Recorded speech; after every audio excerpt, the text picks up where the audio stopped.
अस्सलाम वालेकुम दोस्तों, आज मैं इस लेक्चर में आप सबको बताऊंगा कि क्वेश्चन किस तरह आते हैं। तो सबसे पहले मैग्नीट्यूड कंपैरेटर वाला टॉपिक डिस्कस करते हैं। तो अब यहाँ पर आप देखें, सबसे पहले ये क्वेश्चन है, इसमें ए और बी की वैल्यू दी हुई है और क्वेश्चन ये है कि यानी कि हमने बताना है क्या ए लेस देन बी है या ए ग्रेटर देन बी है। तो सबसे पहले आपने ये देखना है, आपने इनकी वैल्यू इस तरह लिख लेनी है, एक ऊपर लिख लेनी है, एक नीचे लिख लेनी है। और आपने सबसे पहले मोस्ट लेफ्ट साइड वाली बिट जो है आपने देखनी है। तो यहाँ पे मोस्ट लेफ्ट साइड वाली बिट देखें, दोनों बराबर हैं या एक दूसरे से छोटी या बड़ी हैं। तो अगर एक दूसरे से छोटी या बड़ी हैं तो आप देखें, वन जो है ये वन है और ये ज़ीरो है। मोस्ट लेफ्ट साइड वाला डिजिट देखना है, तो वन और ज़ीरो, तो वन बड़ा है और ज़ीरो छोटा है, यानी कि ए वाली जो वैल्यू है वो बड़ी है और बी वाली छोटी है। तो बाकी जो मर्ज़ी हो, उनकी वैल्यूज़ जो मर्ज़ी हों, चाहे बी भी जो मर्ज़ी हो, अगर हमें मोस्ट लेफ्ट साइड से कंपेयर हो रहा है, बाकी राइट साइड पे जो मर्जी है तो हमें उनको देखने की ज़रूरत नहीं है। तो यहाँ से अब हमें पता चल रहा है ए बड़ा है बी से, तो फिर हम ए बड़ा होगा बी। इसी तरह दूसरा क्वेश्चन देखते हैं। यहाँ पे देखें, सबसे पहले हमने मोस्ट लेफ्ट साइड से देखना है। मोस्ट लेफ्ट साइड पे देखें ए वाली बिट मोस्ट लेफ्ट साइड वाली और बी की भी, तो दोनों देखें दोनों बराबर हैं। फिर हम आगे जाएंगे, तो फिर आगे जाएंगे, आगे देखें वन और वन, तो ये भी बराबर है। फिर हम मज़ीद आगे जाएंगे, फिर आगे जाएंगे तब भी बराबर है। फिर हम उससे आगे जाएंगे, तो जब अगर हमें मोस्ट लेफ्ट साइड से नहीं मिलेगा, फिर हम बैक साइड पर जाएंगे, उससे राइट साइड पर, उससे राइट साइड पर। तो जहाँ पे हमें मिल जाएगा फिर हम उसी को कंपेयर करेंगे सिर्फ। तो ये मैंने सारा इससे पहले लेक्चर में भी डिस्कस किया हुआ है, जिसका डिस्क्रिप्शन में लिंक है। अगर आपने ये कंप्लीट समझना है तो आप डिस्क्रिप्शन में लिंक में से वीडियो देख सकते हैं, तो आपको मुकम्मल समझ आ जाएगी। तो अब यहाँ पर देखें, जीरो भरा है या वन, मोस्ट लेफ्ट साइड वाले, अब मोस्ट राइट साइड वाला बिट देखेंगे तो जीरो जो है वो छोटा होता है और वन बड़ा होता है। तो वन किस में आ रहा है, बी वाले में आ रहा है, तो मीन्स के बी बड़ा है, तो ए फिर लेस देन होगा बी के। तो फिर ये हमारा आंसर हुआ। तो इसके क्वेश्चन इसी तरह आते हैं, हमें वो नंबर दे जाता है और हमें है कि कंपेयर करके बताओ कि क्या भरा है। कंपेयर करने का तरीका भी मैंने आपको बता दिया है। मैं आपको आरएस फ्लिप फ्लॉप के कॉम्पैक्ट टेबल की ट्रिक बताऊंगा कि इसे किस तरह लिखते हैं। तो सबसे पहले तो हम उसी तरह लिखेंगे, यहाँ पर जैसे कि दो वेरिएबल हैं, तो मीन्स के 2 की पावर 2 के 4 होता है, यानी कि टोटल 4 पॉसिबल आउटकम्स बनेंगे। तो फिर सबसे पहले तो यहाँ पर वही लिखेंगे। तो ये ज़्यादातर दोस्तों को जैसा कि पता है कि जब 0 0 हो तो क्यूटी लिखते हैं और जब दोनों 1 हो तो डोंट केयर लिखते हैं, तो ये तो लिख लेंगे उसी तरह। तो दोस्तों को ज़्यादातर मसला यहाँ पे आता है कि जब एक 0 हो और दूसरा 1 हो, तो आप यहाँ पर क्या लिखेंगे क्यूटी प्लस 1 में। तो यहाँ पर आप वो नंबर लिखेंगे जो एस में है। तो क्यूटी जब दोनों जीरो, एक यानी जीरो होगा और दूसरा 1 होगा, तो जो एस में पड़ा हुआ है नंबर आप वो यहाँ पे लिखेंगे।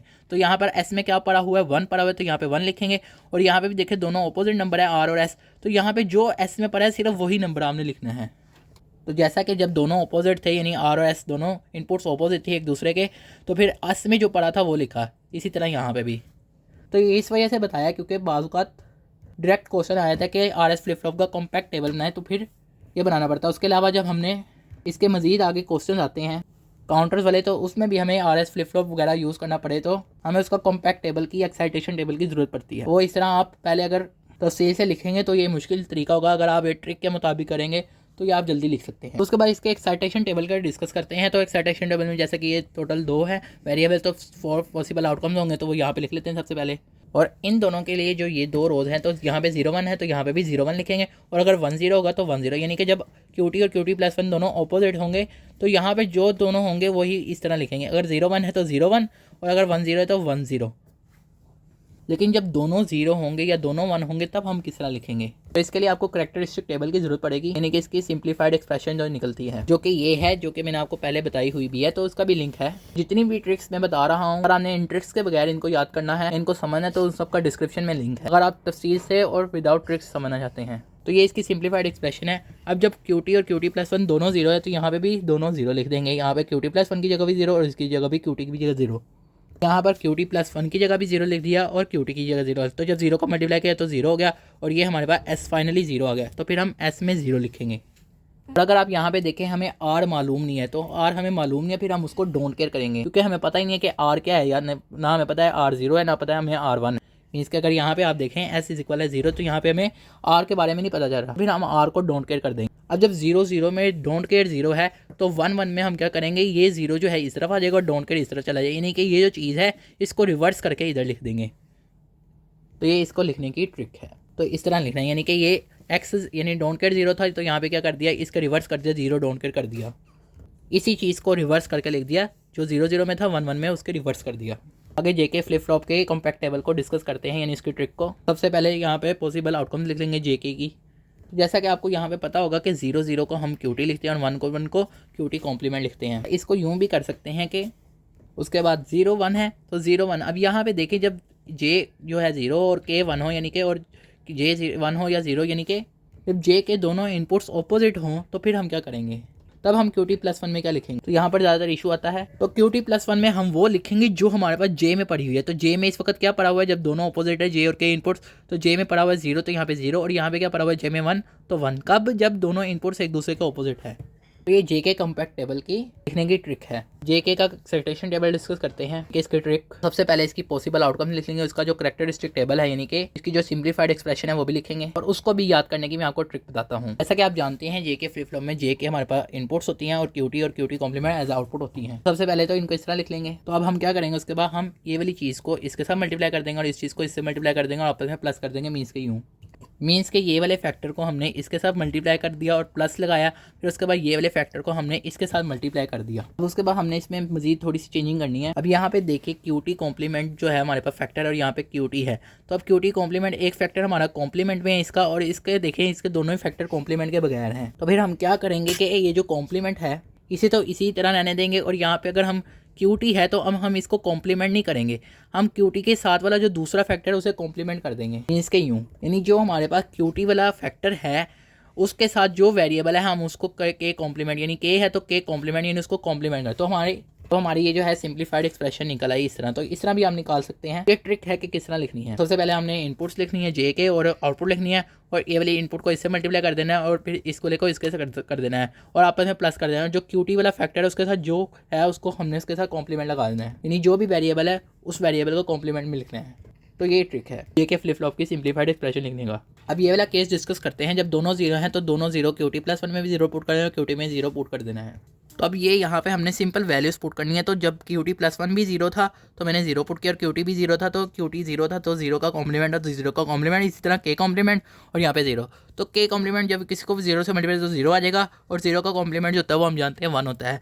तो J × 1 J हो गया J, और ये यहाँ पे क्या है 0, तो J इज इक्वल है यहाँ पे 0। तो अब यहाँ पे हम लिख देंगे J की जगह 0।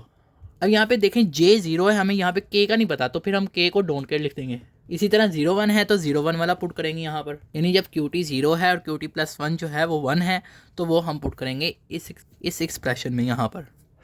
तो QT+1 की जगह यहाँ पर मैंने 1 पुट कर दिया और QT की जगह 1 कर दिया, QT की जगह 0, यानी कि यहाँ पर 0 सॉरी, तो 0 का कॉम्प्लीमेंट और यहाँ पे 0 था तो QT की जगह यहाँ पे 0 पुट कर दिया। तो 0 का कॉम्प्लीमेंट 1 होता है, तो J × 1 J हो गया, और यहाँ पे देखें तो ये 0 के साथ मल्टीप्लाई 0, तो ये फाइनल हमारे पास J इज इक्वल आ रहा है 1।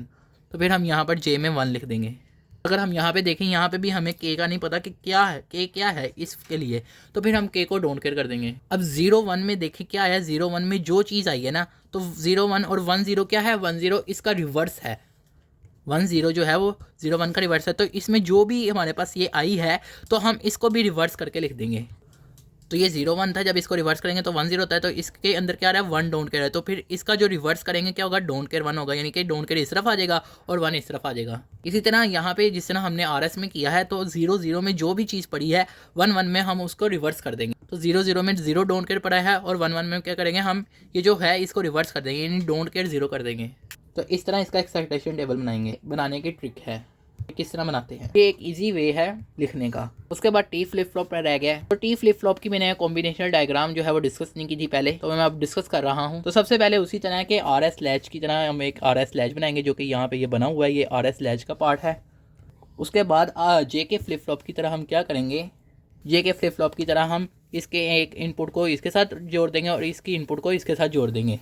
और JK में हमारे पास ये था कि J इनपुट अलग थी और K इनपुट अलग थी, लेकिन हम टॉगल फ्लिप फ्लॉप में J के इनपुट जो है मीन्स कि अगर हम इसे J कंसीडर करें, इसे K कंसीडर करें तो फिर इनको हम कॉमन कर देंगे। तो ये एक टॉगल फ्लिप फ्लॉप की कॉम्बिनेशनल डायग्राम। उसके बाद अगर हम इसका पहला टेबल डिस्कस करूं तो सबसे पहले तो हम T और QT लिखेंगे और जो पॉसिबल आउटकम्स हैं वो लिख लेंगे, और इसकी जो आउटपुट आएगी वो बिल्कुल XOR गेट की तरह आएंगी, यानी कि जब दोनों इनपुट्स ऑपोजिट होंगी तभी हमारे पास आउटपुट 1 आएगी, अदरवाइज हमारे पास आउटपुट 0 होगी। तो ये आपको पता होगा, ये तो बहुत ईजी है वैसे भी। और इसकी कैरेक्टरिस्टिक यानी कि जो टेबल है, सिंप्लीफाइड एक्सप्रेशन है वो ये है, यानी कि दोनों इनपुट्स को हम XOR कर देंगे। इसी तरह अगर इसका एक्साइटेशन टेबल डिस्कस करें तो इसमें पॉसिबल आउटकम लिखेंगे और T में हम XOR गेट की तरह यही कि आउटपुट लिखेंगे, यानी कि 1 1 तब आएगा जब दोनों इनपुट जो हैं वो आपस में एक दूसरे के ऑपोजिट होंगी। तो जब दोनों ऑपोजिट है तभी हमारे पास आउटपुट जो है वो 1 आ रही है।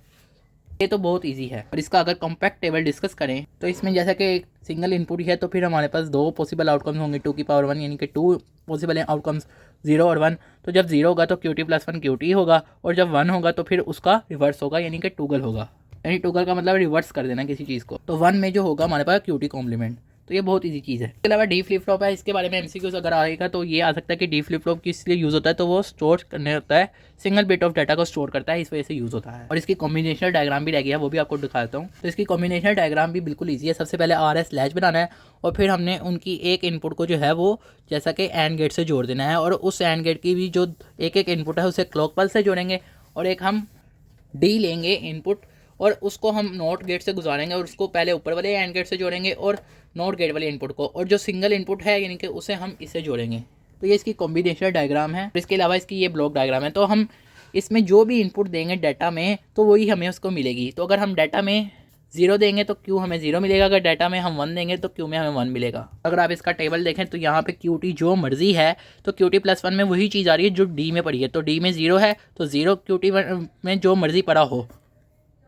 तो यहाँ पे देखिए QT में एक दफ़ा 0 एक दफ़ा 1 है, तो ये जो मर्जी हो QT + 1 में वही आएगा जो D में पड़ा है। तो D में 0 पड़ा है, यहाँ पे 0 आया, D में यहाँ पे भी 0 पड़ा है तो यहाँ पे भी 0 आया। इस तरह यहाँ पे D में 1 पड़ा है तो यहाँ पे 1 आ रहा है, और D में 1 पड़ा है तो यहाँ पे 1 आ रहा है। कि QT + 1 की जो आउटपुट है वो हमारी D पे डिपेंड करती है और किसी पे नहीं, QT पे नहीं करती। तो फिर हम इसकी एक्सप्रेशन जो निकालेंगे वो QT + 1 = D, जो कि हमें ऑब्वियसली पता चल रहा है, और ये बहुत इजी है। उसके बाद कॉम्पैक्ट टेबल डिस्कस करें तो कॉम्पैक्ट टेबल में D जो है जैसा कि एक ही वेरिएबल है तो फिर हमारे पास 2 पॉसिबल आउटकम्स होंगे, तो D में जो पड़ा होगा QT + 1 में भी वही आएगा। तो QT + 1 में जैसा कि अगर हम देखें यहाँ पे 0 है तो क्यों 0 है, क्योंकि D में भी 0 है। अगर D में 1 है तो QT + 1 में 1 है। तो QT + 1 जो है वो डाटा फ्लिप फ्लॉप में सिर्फ और सिर्फ D पे डिपेंड करता है। तो ये सारी मैंने आपको ट्रिक्स भी बता दी और क्वेश्चन किस तरह आते हैं ये भी बता दिए हैं। इसके अलावा डिस्क्रिप्शन में भी लिंक है उन लेक्चर्स का जिसमें मैंने बताया है कि क्वेश्चन किस तरह आते हैं काउंटर्स के। काउंटर का एक और क्वेश्चन आपको डिस्कस कर देता हूँ ताकि आपकी प्रैक्टिस हो जाए मजीद अच्छी। अच्छा, आपको काउंटर के बारे में जो क्वेश्चन आ सकता है वो इस तरह, यानी कि आपको ये टर्म्स दे देगा और आपको कहेगा काउंटर बनाओ। सबसे पहले तो आपको ट्रूथ टेबल बनाना पड़ेगा। तो यहाँ पे आप देखें सबसे बड़ी टर्म क्या है इसमें, यानी कि इनमें जो टर्म्स हैं सबसे बड़ी जो है वो कौन सी टर्म है, तो 7 जो है सबसे बड़ा है। तो मीन्स के 7 को हम किस तरह रिप्रेजेंट करते हैं, तो 7 को हम 111 लिखते हैं, मीन्स के 3 बिट में रिप्रेजेंट करते हैं। फिर हम 3 बिट वाले एक प्रेजेंट स्टेट बनाएंगे, एक नेक्स्ट स्टेट बनाएंगे, एक आउटपुट वाले बनाएंगे, मीन्स के यूँ। तो टोटल 7 है, यानी सबसे बड़ा नंबर 7 है। तो फिर हम यहाँ पर टोटल 7 यानी 8 पॉसिबल आउटकम्स लिखेंगे 0 से लेकर 7 तक। 3 बिट में हम टोटल 8 पॉसिबल आउटकम्स लिखते हैं, यानी प्रेजेंट स्टेट में हम लिखेंगे। प्रेजेंट स्टेट में हमने तरतीब से लिखनी है 0 से लेकर 7 तक। तो फिर प्रेजेंट स्टेट में हमने तरतीब से 0 से लेकर 7 तक टोटल पॉसिबल आउटकम्स लिखी। अब यहाँ पे देखें 0 है, 0 प्रेजेंट स्टेट में, इसकी नेक्स्ट स्टेट देखें यहाँ पे देखें कहीं पे भी 0 नहीं है, तो मीन्स के 0 नहीं है। फिर यानी कि 0 की कोई नेक्स्ट स्टेट भी नहीं है, तो यहाँ पे फिर हम डोंट केयर लिखेंगे। इसके बाद आगे देखें 1, तो 1 यहाँ पे देखें 1 है तो 1 है, तो 1 प्रेजेंट स्टेट में, इसकी नेक्स्ट स्टेट क्या है यहाँ पे, तो मैंने बताया अब जैसे कि 1 लास्ट डिजिट है तो इसकी नेक्स्ट स्टेट जो है वो फर्स्ट डिजिट होगी। तो फर्स्ट डिजिट क्या है, यानी कि इसकी नेक्स्ट स्टेट क्या है 1 की, तो 1 की नेक्स्ट स्टेट जो है वो 7 है। तो 7 को किस तरह रिप्रेजेंट करते हैं, 111, तो यहाँ पे 111 लिखेंगे। तो 1 की नेक्स्ट स्टेट जो थी वो 7 थी। उसके बाद आगे देखें 2 है, तो 2 यहाँ पे देखें कहीं पे है, तो यहाँ पे देखें 2 यहाँ पे कहीं पे भी नहीं है, फिर 2 की नेक्स्ट स्टेट नहीं होगी तो यहाँ पे डोंट केयर लिख देंगे। फिर उसके बाद आगे देखें 0 111 यानी ये 3 है, तो 3 की नेक्स्ट स्टेट यहाँ पे क्या है, 3 की नेक्स्ट स्टेट 4 है, तो यहाँ पे हम 4 लिखेंगे, यानी 4 को बाइनरी में जिस तरह लिखते हैं वो लिखेंगे। इसी तरह आगे देखें क्या है 4 है, तो 4 यहाँ पे है कहीं, 4 की नेक्स्ट स्टेट क्या 5, तो यहाँ पे फिर 5 लिखेंगे नेक्स्ट स्टेट में, यानी 4 की नेक्स्ट स्टेट में 5 लिखेंगे। इसी तरह आगे देखें 6 है, तो यहाँ पे देखें 6 की कोई नेक्स्ट स्टेट है या 6 है इसमें, तो 6 है, तो 6 की नेक्स्ट स्टेट क्या 1, तो यहाँ पे फिर नेक्स्ट स्टेट में 1 लिखेंगे। मीन्स के 1 को बाइनरी में किस तरह लिखते हैं वो यहाँ पे लिखना है। इसी तरह आगे देखें क्या है 6, तो यहाँ पे एक गलती हो गई है, यहाँ पे 5 था तो ये 5 की नेक्स्ट स्टेट जो थी यहाँ पे 6 थी, तो 5 की नेक्स्ट स्टेट में 6 लिखना था, तो 110 आएगा यहाँ पर। तो यहाँ पर 5 है ये, तो 5 की नेक्स्ट स्टेट क्या है 6, तो 6 में यहाँ पे 6 लिख लिया, यानी कि यहाँ पर 5 की नेक्स्ट स्टेट 6 है तो 6 को बाइनरी में जिस तरह लिखना है वो यहाँ पे लिख दिया। इसी तरह 6 की जो नेक्स्ट स्टेट है वो 1 है, तो यहाँ पे 6 है, तो 6 की नेक्स्ट स्टेट क्या है 1 है, तो 1 क्या है 001, यानी 1 को बाइनरी में किस तरह लिखते हैं वो लिखना है। इसके बाद आगे देखेंगे 7 है, तो 7 की नेक्स्ट स्टेट देखें, तो 7 की नेक्स्ट स्टेट क्या है 3 है, तो 3 को हम बाइनरी में यहाँ पे लिखेंगे, तो इस तरह लिख दिया। तो अब आप चाहें तो आउटपुट में चाहे टूगल फ्लिप फ्लॉप यूज़ कर लें या फिर आप डाटा फ्लिप फ्लॉप। तो यहाँ पे मैं टूगल फ्लिप फ्लॉप यूज़ कर रहा हूँ, और टूगल फ्लिप फ्लॉप का आपको पता है कि जब हम 0 डोंट केयर यानी डोंट केयर के साथ कुछ भी हम दोनों आउटपुट को डोंट केयर करें, जब भी हमारे पास कोई भी एक इनपुट डोंट केयर हो या दोनों डोंट केयर हो तो हमारा आउटपुट डोंट केयर में आता है। मीन्स के वन भी इनपुट जो है वो डोंट केयर हुई और दूसरी इनपुट जो मर्जी हो चाहे वो 0 1 है तो हमारा आउटपुट डोंट केयर में आता है। जैसा कि आप जानते हैं यहाँ पे एडिशन वाला रूल लगता है, आगे करते हैं। तो यहाँ पे देखें T2 में जो भी हम लिखेंगे वो Q2 में है और जो Q2 में प्रेजेंट स्टेट और नेक्स्ट स्टेट में जो Q2 में है वही T2 में आएगा। तो अब ये वाली रो है तो T2 में अब यहाँ पे Q2 में क्या पड़ा हुआ है नेक्स्ट स्टेट में डोंट केयर और यहाँ पे क्या पड़ा हुआ है 0। तो एक भी डोंट केयर इनपुट होगी तो यहाँ पे आ जाएगा डोंट केयर। उसके बाद आगे देखें Q2 में 0 है, यहाँ पे क्या Q2 में 1 तो 0 + 1 1। इसी तरह यहाँ पे 0 और डोंट केयर तो एक भी डोंट केयर आ गया तो डोंट केयर। इसी तरह आगे 0 + 1 तो 1। अब उसके बाद आगे देखें T2 में Q2 में क्या पड़ा हुआ है प्रेजेंट और नेक्स्ट स्टेट में 1 और 1 तो 1 + 1 जैसा कि मैंने आपको बताया था 0 होता है तो यहाँ पे 0 आ जाएगा एंड सो ऑन। इसी तरह T1 में लिखेंगे तो T1 में जो आउटपुट आएगी वो Q1 में प्रेजेंट स्टेट और नेक्स्ट स्टेट में जो हमारे पास पड़ा हुआ है उस पर डिपेंड करेगी। तो अब यहाँ पे देखें Q1 में क्या पड़ा है डोंट केयर और 0 तो डोंट केयर हो जाएगा यहाँ पे। उसके बाद यहाँ पे देखें यहाँ पे अब हम क्या लिखेंगे Q1 में क्या पड़ा हुआ है 1 और 0 तो 1 + 0 1 तो यहाँ पे 1 आ जाएगा एंड सो ऑन। इसी तरह T0 में जो है Q0 में जो पड़ा हुआ है प्रेजेंट स्टेट और नेक्स्ट स्टेट में वो उसके ऊपर डिपेंड करेगा। तो अब यहाँ पे देखें T0 में यहाँ पर Q0 क्या डोंट केयर, यहाँ पे क्या 0 तो एक भी डोंट केयर हो गया यहाँ पे डोंट केयर आ जाएगा। इसी तरह अगर आप देखें इस वाले में तो इस वाले में यहाँ पे Q1 Q0 में क्या पड़ा हुआ है एक दफ़ा 1 पड़ा है, यहाँ पे भी 1 पड़ा हुआ है तो 1 + 1 भी 0 होता है तो यहाँ पे 0 आ जाएगा एंड सो ऑन। तो ये यहाँ पर इस तरह लिख दिया। इसके बाद हम काउंटर बनाएंगे जैसा कि टॉगल फ्लिप फ्लॉप यूज़ किया हमने यहाँ पे आउटपुट के लिए तो फिर हम toggle flip flop block diagram use करेंगे। तो काउंटर बनाने के लिए हमें सबसे पहले T2 T1 और T0 तीनों की सिंप्लीफाइड एक्सप्रेशन भी निकालनी पड़ेगी जो कि यूजिंग K-मैप निकलेगी। तो यहाँ पे देखें T2 के लिए बनाने हैं तो T2 में 0 में क्या पड़ा हुआ है डोंट केयर तो यहाँ पे डोंट केयर, 1 में क्या पड़ा 1 तो यहाँ पे 1, 2 में क्या पड़ा है डोंट केयर तो डोंट केयर, इसी तरह 3 में जो पड़ा है 1 पड़ा है तो ये लिखेंगे एंड सो ऑन। तो इस तरह लिख दिया। उसके बाद यहाँ पे देखें सबसे बड़ा लूप कौन सा बन रहा है, एक सबसे बड़ा ये लूप बन रहा है तो फिर इसका बना देंगे। इसी तरह आप ये देखें ये 1 अनकवर है तो इसको कवर करने के लिए सबसे बड़ा लूप एक ये बनता है तो फिर इसको बना देंगे। तो जब ये वाला जो है ये सबसे बड़ा लूप बन रहा है तो ये किस में आ रहा है, किस रो में आ रहा है, QT कॉम्प्लीमेंट वाली में। मीन्स कि ये वाला जो लूप है ये QT कॉम्प्लीमेंट है और ऊपर जो है कुछ भी कॉमन नहीं है तो कॉमन नहीं आ रहा तो फिर नहीं लिखेंगे। इसी तरह अगर इस लूप को डिस्कस करें तो इसके ऊपर क्या कॉमन आ रहा है, कौन सा वेरिएबल कॉमन है तो Q1 कॉमन है तो यहाँ पे जो कॉमन आ रहा है वो Q1 आ रहा है तो Q1 लिख दिया। लेकिन अगर इस तरफ देखें तो कुछ भी कॉमन नहीं है तो फिर कॉमन नहीं है तो नहीं लिखेंगे। हमारे पास T2 की जो एक्सप्रेशन है वो ये निकल आई। अब T2 का हो गया, अब T1 का डिस्कस कर। T1 की वैल्यूज़ लिखेंगे K-मैप में। अब यहाँ पे मैंने T1 की वैल्यूज़ लिख ली हैं सारी। तो T1 में यानी कि जो जो हमारे पास पड़ी हुई हैं वो हमने लिख दी। 0 में जो पड़ा है डोंट केयर तो 0 में डोंट केयर, 1 में पड़ा हुआ है 1 तो 1, इसी तरह 2 में जो है डोंट केयर पड़ा हुआ है यहाँ पे तो डोंट केयर, इसी तरह 3 में जो है वो पड़ा हुआ है 1 तो 1 एंड सो ऑन। तो अब यहाँ पे देखें सबसे बड़ा लूप कौन सा बन रहा है, ये वाला बन रहा है क्योंकि ये देखें ये बनता 2 रहा है लेकिन जब डोंट केयर आपको पता है जैसे कि अगर डोंट केयर अगर हम बीच में इंक्लूड कर लें तो हमारा और बड़ा लूप बन सकता है तो 4 का एक लूप बन जाएगा। और ये किस में आ रहा है, QT कॉम्प्लीमेंट वाली में आ रहा है। और अगर इसके ऊपर देखें तो कुछ भी कॉमन नहीं है तो फिर हमारे पास T1 जो है वो Q2 कॉम्प्लीमेंट आ जाएगा। इस तरह अब हमारे पास T1 भी निकल आया। इसी तरह अब हम T0 वाली सिंप्लीफाइड एक्सप्रेशन निकालेंगे यूजिंग K-मैप। तो अब T0 की भी वैल्यूज देख लें। अब यहाँ पे देखें 0 में क्या पड़ा हुआ है डोंट केयर तो यहाँ पे 0 में डोंट केयर, इसी तरह 1 में पड़ा हुआ है 0 तो 0 एंड सो ऑन। तो यहाँ पे देखें सबसे बड़ा लूप कहाँ बन रहा है तो यहाँ पे देखें अगर हम ये वाला देखें एक फोल्डिंग लूप ये बनता है और ये बनता है तो फिर इसका एक फोल्डिंग लूप बना देंगे। इसी तरह अगर हम देखें तो एक ये 1 अनकवर है और ये 1 अनकवर है तो फिर इसको भी कवर इस तरह कर देंगे। तो सबसे पहले अब T0 का फोल्डिंग लूप डिस्कस करते हैं। तो ये देखें ऊपर क्या है वेरिएबल और इसके ऊपर देखें क्या है वेरिएबल, क्या कॉमन आ रहा है मीन्स के Q1 कॉम्प्लीमेंट Q0 कॉम्प्लीमेंट। तो Q0 कॉम्प्लीमेंट यहाँ पे दोनों में कॉमन आ रहा है मीन्स के ये वाले फोल्डिंग लूप का डिस्कस कर रहा हूँ ये वाले तो Q0 कॉम्प्लीमेंट आ रहा है तो Q0 कॉम्प्लीमेंट। अब उसके बाद इस तरफ देखें तो यहाँ पे कुछ भी कॉमन नहीं है इसके, अगर यानी कि इस तरफ देखें तो कुछ भी कॉमन नहीं है तो फिर कॉमन नहीं लिखेंगे। फिर उसके बाद ये वाला लूप डिस्कस करते हैं। तो इसके ऊपर देखें क्या कॉमन आ रहा है, यहाँ पर Q1 कॉम्प्लीमेंट कॉमन आ रहा है यहाँ पर। तो ऊपर Q1 कॉम्प्लीमेंट आ रहा है तो Q1 कॉम्प्लीमेंट और किस रो में आ रहे हैं Q2 में आ रहे हैं तो Q2 लिखते हैं यहाँ पर। इसी तरह अगर इस लूप को डिस्कस करें तो ये देखें किस में आ रहा है, किस रो में आ रहा है QT कॉम्प्लीमेंट और ऊपर क्या कॉमन है यहाँ पर Q1 कॉमन है तो Q1 और Q2 कॉम्प्लीमेंट लिख देंगे। और अगर हम ये देखें तो ये XOR गेट की जो है प्रॉपर्टी है। अब इस तरह T0 की भी हमारे पास सिंप्लीफाइड, अब तीनों की सिंप्लीफाइड एक्सप्रेशन निकल आई। अब हम इसे काउंटर में लगा देंगे। तो अब यहाँ पे सिंप्लीफाइड एक्सप्रेशन निकल आई है। अब यहाँ पे सबसे पहले काउंटर्स भी बना लें। तो अब ये 3 काउंटर्स बना लिए हैं, T2 वाला और T1 वाला और T0 वाला। ये फ्लिप फ्लॉप बनानी है टेबल फ्लिप फ्लॉप। अब T2 देखें तो क्या है Q2 कॉम्प्लीमेंट और Q1 और इन दोनों के बीच में क्या है प्लस, मीन्स के इन दोनों को और गेट से जोड़ना है तो Q2 कॉम्प्लीमेंट और Q1 को, तो इन दोनों को हम OR गेट से जोड़ेंगे और फिर T2 से कनेक्ट कर देंगे। तो Q2 कॉम्प्लीमेंट को और Q1 को हमने OR गेट से जोड़ा और फिर हमने किससे कनेक्ट करना है, T2 से, तो T2 से कनेक्ट कर दिया। इसी तरह T1 जो है हमारे पास Q2 कॉम्प्लीमेंट है, तो Q2 कॉम्प्लीमेंट को T1 से कनेक्ट कर देंगे, T1 भी कनेक्ट हो गया। इसी तरह T0 देखें तो वो क्या है, Q1 और Q2 को सबसे पहले हमने XOR गेट से जोड़ना है, तो Q1 और Q2 को हम XOR गेट से जोड़ेंगे सबसे पहले। तो Q2 और Q1 को मैंने XOR गेट से जोड़ दिया, तो अब हमारे पास इतनी आउटपुट का हिस्सा हो गया। उसके बाद अब हमारे पास क्या है कि ये जो निकला है उसके साथ हमने Q0 कॉम्प्लीमेंट को प्लस करना है, यानी कि इस चीज़ को हमने Q0 कॉम्प्लीमेंट के साथ OR गेट से जोड़ना है, क्योंकि बीच में प्लस है यहाँ पर।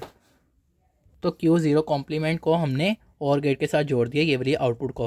तो अब ये जो है अब फाइनली किसके साथ कनेक्ट होनी है, T0 के। तो अब हम इसे T0 के साथ कनेक्ट कर देंगे। तो अब ये T0 के साथ कनेक्ट कर दिया है। तो उम्मीद है कि आपको ये लेक्चर समझ आया होगा। आप सब दोस्तों का लेक्चर सुनने का शुक्रिया।